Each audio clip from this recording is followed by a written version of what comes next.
হাতটা চেপে দাও। ও বলবে তো। বর্ষানা গ্রাম থেকে উত্তর দিয়ে পশ্চিম উত্তর কোণে ললিতা সতীর বাড়ি। সব জায়গাগুলোকে দেখে আসবেন। যদি কেউ যেতে চান তুলসীগ্রস বৃন্দাবনে নিয়ম সেবা, যেটা কি আমাদের বলা হয় নিয়ম সেবা দামোদর মাস, মানে লোক দুর্গা পুজো দশমী হয়ে গেল, একাদশী থেকে শুরু হয়, চারখানা একাদশী 42 দিন ধরে বৃন্দাবনে পরিক্রমা হয়। কোনো খাওয়া দাওয়া পয়সা নেওয়া হয় না। 42,000 ভক্ত যায় বর্ষনা থেকে। সবাইকে সেখানে দুবার করে প্রসাদ দেওয়া হয়, থাকার ব্যবস্থা আছে, পরিষেবা ডাক্তার পাতি যা কিছু আছে সমস্ত ব্রজবাসীরা দেন। যদি পারেন তো একবার যোগাযোগ করবেন, আমার কাছ থেকে কিছু ভিজিটিং কার্ড নেবেন। যদি কেউ ব্রজ পরিক্রমা যেতে চান আপনারা যাবেন, আপনাদের পায়ে পড়ি। কারণ বৃন্দাবনের মতো ধাম নাই, বর্ষানার মতো গ্রাম নাই, স্বয়ং ভগবানের লীলাভূমি। ওটা হচ্ছে বৈকুণ্ঠ ধাম। এখানে যদি একবার জীব যেন তেন উপায় যেতে পারে, সে তার ভজন সাধন কিছু করতে হবে না। যদি ব্রজের রজে একবার গড়াগড়ি দিতে হয়, গল্প করে তো বোঝানো যায় না। ভগবানের জ্বর হয়েছে। ভগবান শ্রীকৃষ্ণচন্দ্রকে একদিন জিজ্ঞাসা করছেন, নারদ ঋষি জিজ্ঞাসা করছেন, প্রভু ভক্ত শ্রেষ্ঠের মধ্যে কে ভক্ত শ্রেষ্ঠ? আমি বোধহয় না, আমার মতো ভক্ত আর কেউ নেই। ভগবান বললেন, হ্যাঁ তুমি আমার ভক্ত বটে, তবে আছে আছে আছে তোমার চেয়ে বড় ভক্ত আছে। বলছে, প্রভু আমার চেয়ে বড় ভক্ত আছে? আমি 70 দাপট 3 যুগ অমর, আমি তোমার নাম করে স্বর্গে যাই, মরতে যাই, আবার পাতালেও যাই। তা সাধারণ মানুষ তো যেতে পারে না, দেবতারাও যেতে পারে না, পাতালে যেতে পারে না, তা তুমি বলছো আমার চেয়ে ভক্ত বড় আছে? প্রভু দেখাবেন? ভগবান বললেন, যদি সময় হয় তাহলে দেখতে পাবে, সময় অপেক্ষা করবে। এই বলে কদিন গেছে, এমন সময় ভগবানের একদিন কাঁপ দিয়ে জ্বর এসেছে। একদিন কাঁপ দিয়ে জ্বর এসেছে, কাঁপ দিয়ে জ্বর এসেছে। এমন সময় নারদ ঋষি নারায়ণ নারায়ণ বলে এসে হাজির হয়েছে। প্রভু আপনার কি অবস্থা হয়েছে? গায়ে হাত দিয়ে দেখছি ভীষণ ধুম জ্বর। প্রভু কোথায় গেলে, কোন কবিরাজের কাছে? তখন তো ডাক্তার ছিল না, কোন কবিরাজের কাছে গেলে প্রভু আপনার এই জ্বর সারবে? ভগবান বললেন, কবিরাজ অনেক আছে, কিন্তু দেবে কিনা তো জানি না। কবিরাজ আবার ওষুধ দেবে না? বলেন, এ কবিরাজ যে কোনো কবিরাজে হবে না, সে এক ভীষণ কবিরাজের দরকার। দেবতা হোক, গন্ধর্ব হোক, যক্ষ হোক, বা মনি ঋষি হোক, বা স্বর্গের 33 কোটি দেবদেবী হোক, কেউ যদি তারা তাদের পায়ের ধুলো নিয়ে আমার গায়ে মাখিয়ে দিতে পারে, আমার জ্বর সেরে যায়। তাদের পায়ের ধুলো নিয়ে যদি আমার গায়ে মাখিয়ে দেয় সব জায়গায়, তারা সব সেরে যাবে। একদম ব্রহ্মটাকে ব্রহ্মার কাছে গেলেন, ব্রহ্মার কাছে গিয়ে বলছেন, প্রভু আপনার কাছে কি বলছি, কি ব্যাপার? এইভাবে শিবের কাছে গেলেন, যত দেবতারা ছিল তাদের কাছে গেলেন, সবাই জিজ্ঞাসা করলেন কি ব্যাপার? নারদ ঋষি বললেন যে আপনারা যদি কেউ আপনাদের পায়ের তলা থেকে ধুলো নিয়ে দেন তাহলে আমাদের ভগবানের জ্বর সেরে যায়। প্রথমে ব্রহ্মার কাছে গেলেন, বললেন, ব্রহ্মা বললেন, উনি তো আমার বাবা, উনি তো আমার পিতা। ওই যে প্রথমে বললাম মন্ত্র আমরা উচ্চারণ করি, মন্ত্রের দেবতার নাম জানি না। তমেব মাতা চ তমেব পিতা তমেব বন্ধুশ্চ সখা তমেব বিদ্যা বিনাম তমেব সর্ব দেব দেব। এই কথাটা কে বলেছিল? না, স্বয়ং ব্রহ্মা। এই জগতে আমরা সকলে বাবার ছেলে, এই মায়ের ছেলে, কিন্তু বাবার ছেলেকে একথা আমরা জানি কি? মায়ের পেট থেকে তো ছেলে হয়, বাবার পেট থেকে ছেলে হয়েছে। বাবার পেট থেকে একজন ছেলে, সে হচ্ছে ব্রহ্মা। নারায়ণের পেট থেকে, নারায়ণের নাভি থেকে একটা পদ্ম ফুল, আর পদ্মের ভিতরে ব্রহ্মা। তাই ব্রহ্মা বলছে, আরে মরণ ধরেছে, স্বয়ং আমার প্রভু জগৎ পিতা ভগবান নারায়ণ আমার পিতা, আমি ব্রহ্মা হতে পারি, কিন্তু তিনি আমার পিতা, আমি তার পায়ের ধুলা দেবো কি করে? শিবের কাছে গেল, দিলেন না। সমস্ত ইন্দ্রের কাছে গেলেন, দিলেন না। দেবীদের কাছে গেলেন, সকলে দিলেন না। বৃন্দাবনে নারদ ঋষি ফিরে এসেছে, বলছেন প্রভু কোথায় পেলাম না, কেউ ছিল না, এত কবিরাজের কাছে গেলাম। গোবিন্দ বললেন যা, তাহলে আমার ব্যাধি যা সারবে না, আমি তাহলে মরেই যাই।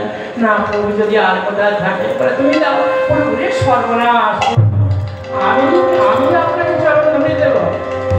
তখন ভগবান বলে তাহলে আমি বাঁচব কি করে, কেউ যদি না দাও তাহলে আমি বাঁচব কি করে। চলে যাবেন বৃন্দাবনে, দেখে আসবেন ভগবানের পা দিয়ে পা ধুলি কেমন করে ভগবানের গায়ে মাখাতে হয়। দেখছে বৃন্দাবনে নারদ গিয়ে দেখছেন গোপীরা সেখানে খেলা করছে, নৃত্য করছে। এই জায়গাটার নাম হচ্ছে যমুনার ওপারে, বেলবন থেকে কিছুটা দূরে, ওদিকে দামবন্ধন যেখানে কৃষ্ণকে উলুখানে বেঁধেছিল, তার মাঝামাঝি জায়গাটার নাম হচ্ছে রমণরতি। এই রমণরতিতে এতটা করে ধুলো হয়ে আছে, ওই ধুলোর উপরে লক্ষ লক্ষ ভক্তরা গিয়ে, মায়েরা বাবারা গিয়ে খেলা করছে। আমাদের মেয়ে আছে তো একবারে ধুলো চাপা দিয়ে আমাকে মেরেই ফেলে গলা পর্যন্ত পুঁতে দিয়েছিল। হ্যাঁ, ভক্তরা আমাকে সবাই মিলে একদম ধুলো চাপা দিয়ে শুধু চোখ দুটো বের করে রেখে দিয়ে ওর মধ্যে, আর সেই ধুলোতে যদি একবার কেউ গড়া করতে এই ব্রজগোপীর চরণের ধুলা নারদ ঋষি যখন গিয়ে দাঁড়ালেন, এমন সময় বললেন আরে কি ব্যাপার, কি ব্যাপার, আসো আসো আসো। তা বলে দেখো এসেছি, আমাদের ভগবানের জল হয়েছে, তোমরা যদি একটুখানি ধুলা দাও। বলে আরে দাঁড়াও দাঁড়াও দাঁড়াও, কেন ধুলা দেবো না, ভগবানের জল হয়েছে আমরা ধুলা দেবো না। নারদ ঋষি বললেন তোমাদের নরকে যাওয়ার ভয় নেই। বলে আমরা কোটি জন্মে নরকে যাই তাতে ক্ষতি নাই, কিন্তু আমাদের ভগবান তো বাঁচবে। এর নাম হচ্ছে গোপী, এর নাম হচ্ছে বৃন্দাবন, এর নাম হচ্ছে ভালোবাসা। এটা প্রেমের ভূমি, ভক্তির ভূমি। কালো গাই তেড়ে নিয়ে গেছে।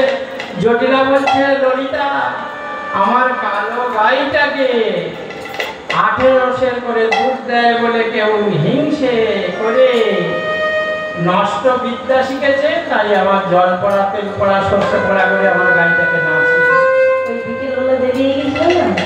চা খেতে গিয়ে যখন কাজ হয়ে গেছে, পরীক্ষার বেরোয় কাজ হয়ে গেছে। বলে জানিস নাকি রে, জানিস নাকি রে,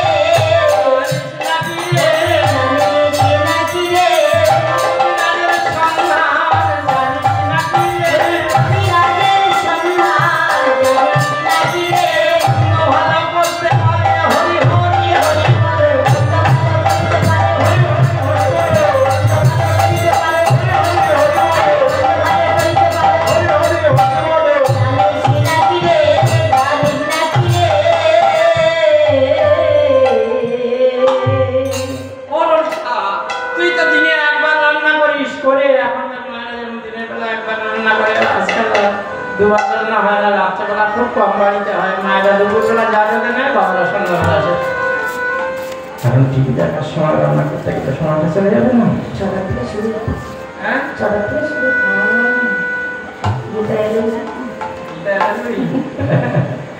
এখন ওই জন্য রান্না বান্না আজকাল ঘরে ঘরে ওই সিরিয়াল দেখতে গিয়ে এলএলবি দেখে সব বন্ধ করে দিয়েছে। ওই দুপুরবেলার যে ভাত রান্না হবে, ওই ভাত তরকারি সব রেখে দেওয়া হবে। আর আজকাল তো ফ্রিজের ব্যবস্থা উঠে গেছে, আবার ফ্রিজে রাখলে তো বেশিক্ষণ থাকবে, ঠান্ডা হয়ে যাবে, বেশি ঠান্ডা হয়ে যাবে, ওটাকে আবার গরম করে নিয়ে। ললিতা তো দিনে একবার রান্না করিস, গ্রামময় ঘুরে বেড়ায়, বলে খুঁজে আনে খুঁজে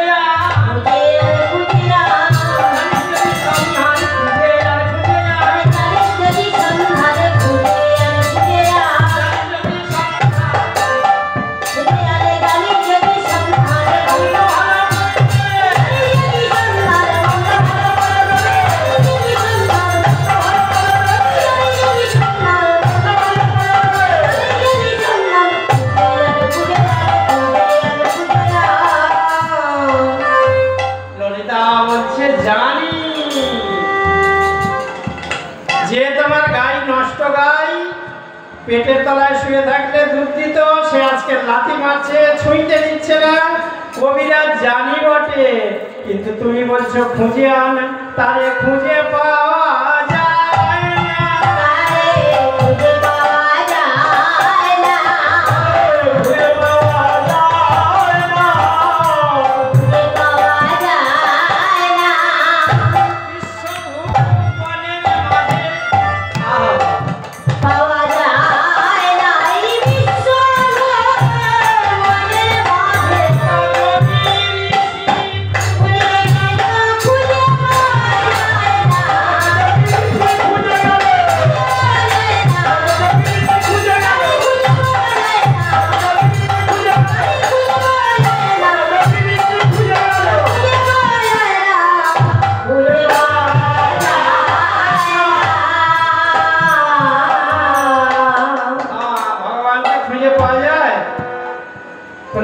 খুঁজে পাওয়া যায় না। ললিতা বলছে, জটিলা বুড়ি বলছে, রাধারানীর শাশুড়ি বলছে, আরে বলি ও ললিতা, বলি সে কিরকম কবিরাজ খুঁজে পাওয়া যায় না, একটু চেষ্টা করলে পারবি, যা গিয়ে খুঁজে তাকে ডেকে নিয়ে তবে আসবি। ললিতা বলছে, কি বলবো বুড়ো মা, জীবনটা তো চলে গেছে, ভজন বিষয় কিছু জানো না, সে তো অন্যের ডাকে আসে না।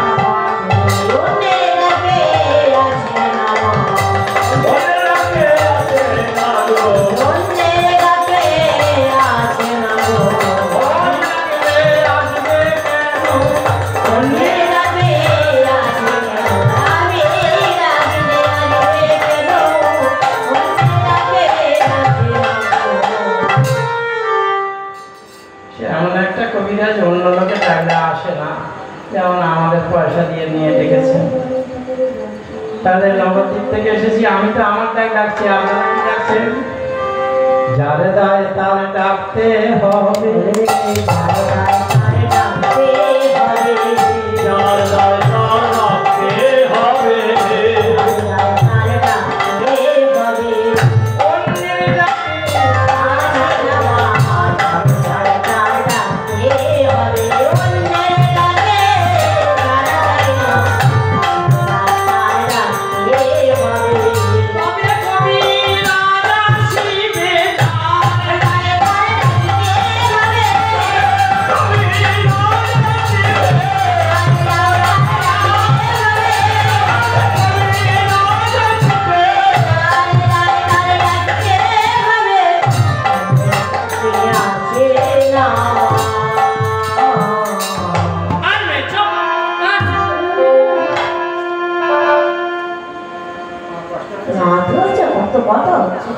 কষ্ট হচ্ছে না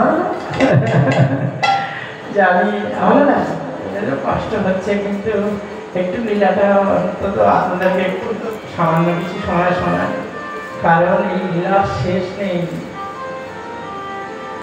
এমন এক লীলা সবাই অধৈর্য হয়ে গেছেন, এবার শেষ করে দিচ্ছি, একদম গলার টিপে শেষ করে দেবো মোবাইল থেকে। বলছে, আরে মেয়ে শোন, সে অন্যের ডাকে আসে না, খুঁজে পাওয়া যায় না, তাহলে কি করলে আমার এই গাড়িটা সারবে?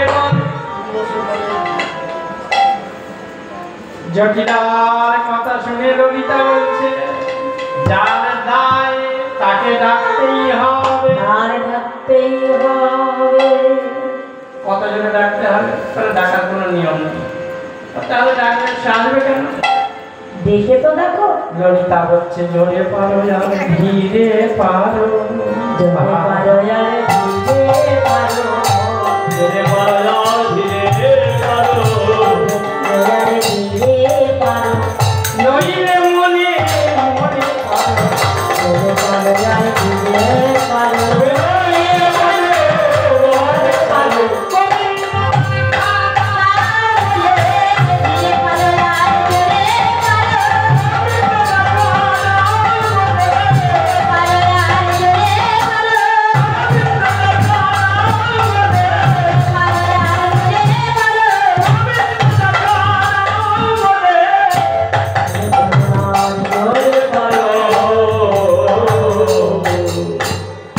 ভগবানকে আমাদের ডাকতে হবে।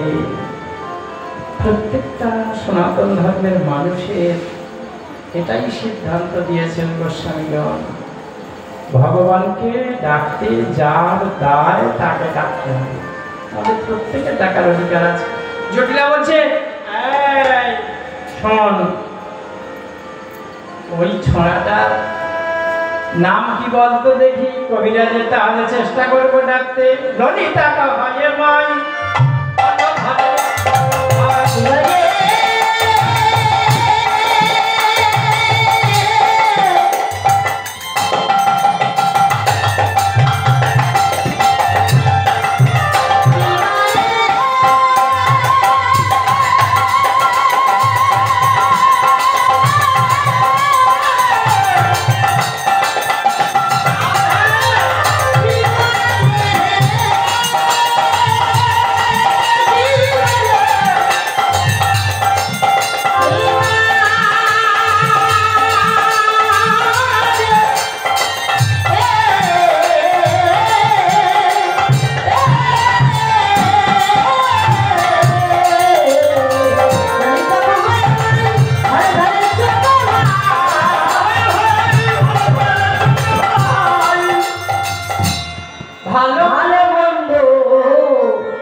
নষ্ট, যে ছোঁয়াটার কথা বলছিস ও তো গ্রাম্যই নষ্ট।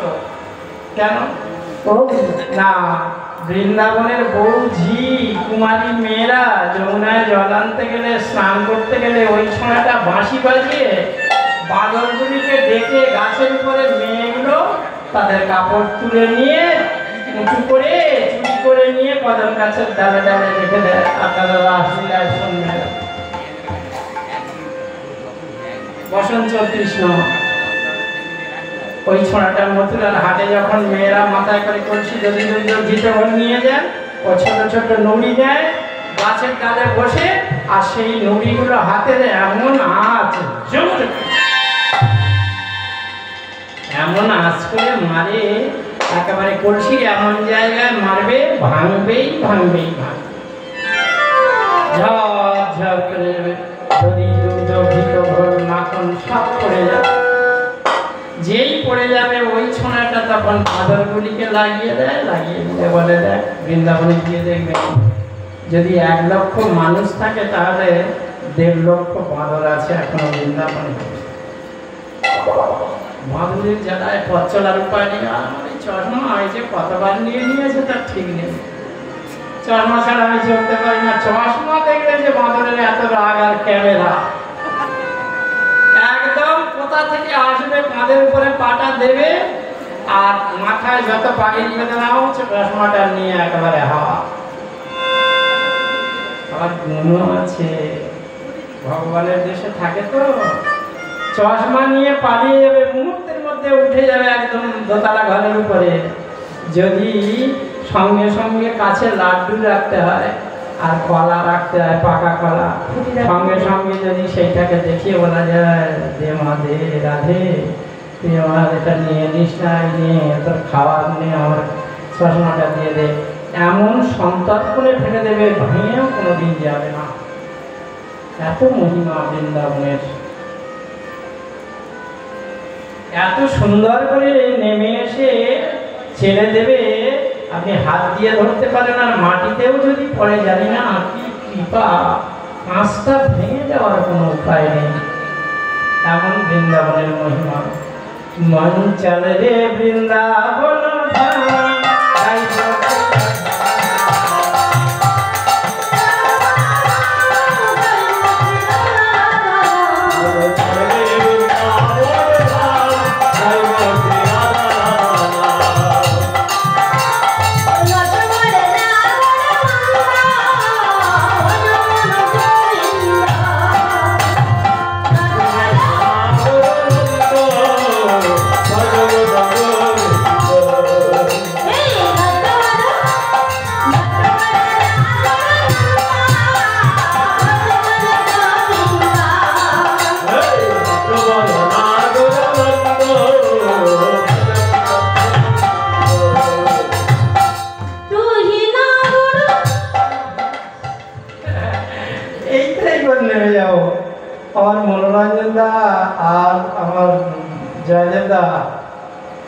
আমার প্রিয় বন্ধুবর এমন একটা ভাঙা বাজারে দিয়ে গেছে, একেবারে কি বলবো 50 টাকার মাল 2 টাকার দামে দিয়ে দিতে হচ্ছে, কারণ মাল কি পচিয়ে ফেলবো, ফেলানো তো যাবে না, ওদের থেকে এসেছি।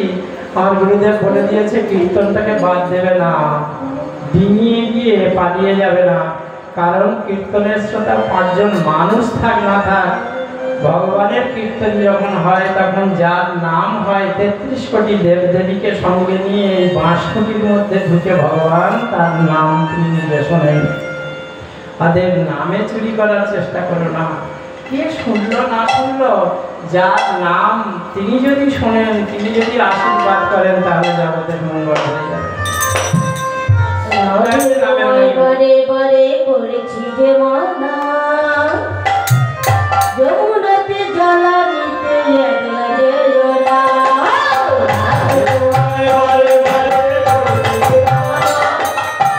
যমুনাতে জলা নিতে একলা যেও না।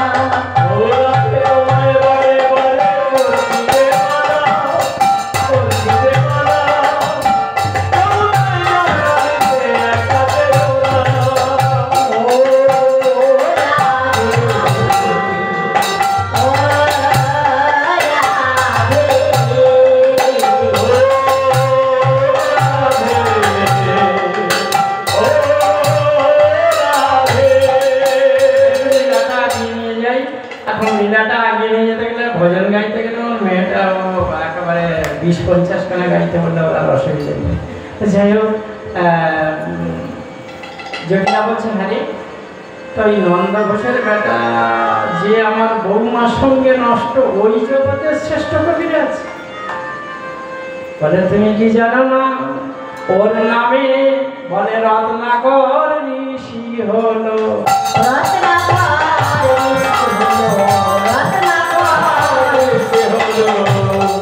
বলে অজামিন বৈকুণ্ঠে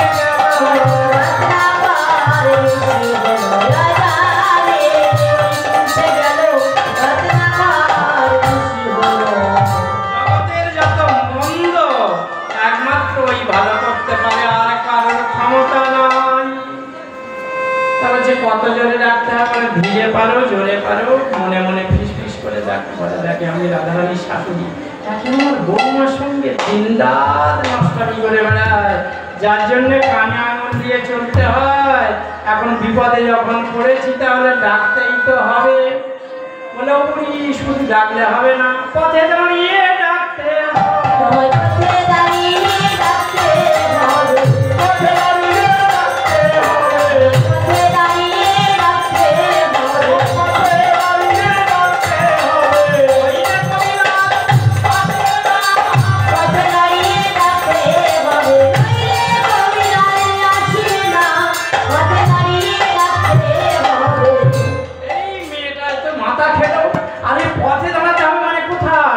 যেখানে গাড়ি ঘোড়া লোকজন সবসময় যাচ্ছে সেখানে এই করে কৃষ্ণ কৃষ্ণ কৃষ্ণ বলে না, মানে ওই পথে নয় যে পথে যুব প্রহল্লাদ দেখে গেছে।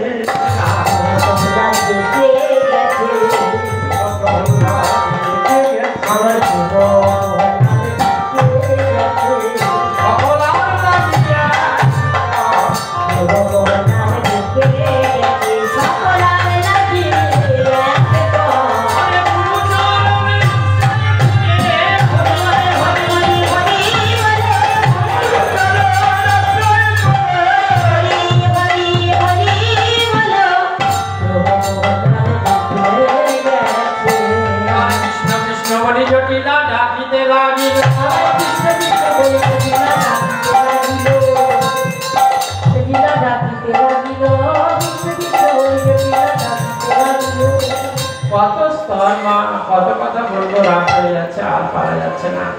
হ্যাঁ, এই লীলা বৃন্দাবনে আমি 6 দিন ধরে গিয়ে তবে শেষ করেছিলাম। এখানে 4 ঘন্টা 3.5 ঘন্টা সময় পেয়েছি, এর মধ্যেই করতেই তো হবে।